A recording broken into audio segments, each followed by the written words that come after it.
What are companies missing that would allow them to achieve document intelligence today? Well, a lot of companies try to roll this out on their own or may try to roll this out on their own. And I would think that, large thing that most companies will be missing if they try to build this on their own is that it's not their strength. Here's the thing. If you're a company, whether you're huge or not, you have to sort of place some bets. And like, do you want to place a bet on the fact that I'm amazing at selling insurance and doing back office insurance things, having actuaries do the insurance things that are supposed to be done. And then I also want to do document intelligence. Like it doesn't quite fit in the organization. So there's a bit of a mismatch in focus. That's one thing. Now, the other thing is that the talent who wants to and would build document intelligence systems may or may not be at your organization. That's just the truth about it, right? And they're often hard to attract into large organizations because they will often want the autonomy to do risky things and try, scratch an itch, like something that they're really passionate about. And many large organizations have trouble giving that sort of leeway to people. So these guys and gals usually tend to go to smaller businesses.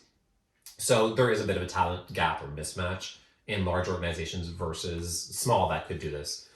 The other thing that they're missing is generally the know-how and buy-in from the top. Because like I said, you need to have focus, right?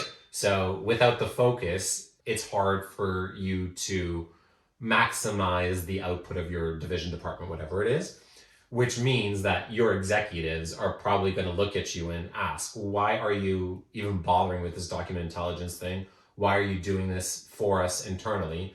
And you may have a wonderful case for it, but at the end of the day, your people should be doing things that's going to drive business, not optimize certain things that already exist. So it leaves sort of a chasm where they're not quite ready or able to do it.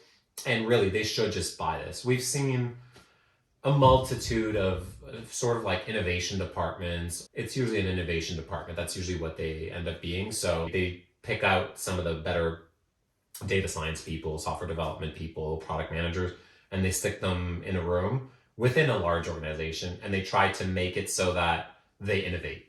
Now, the thing that makes innovation happen is not a small team. It's not necessarily the smartest people.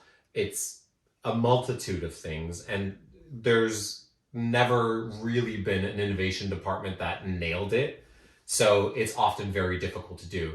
I don't know specifically what it is about the startup ecosystem in life that works. Maybe it's just people who are super hungry and they know that their backs are against the walls.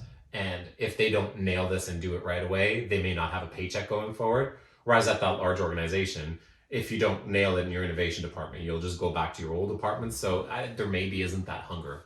But yeah, generally, I think it's a bit of a talent gap and it's a bit of a management focus. It's actually the right thing for management to think of and do, which is focus on my core business, not this little side thing that could optimize 2 to 3% of my business or whatever number that is.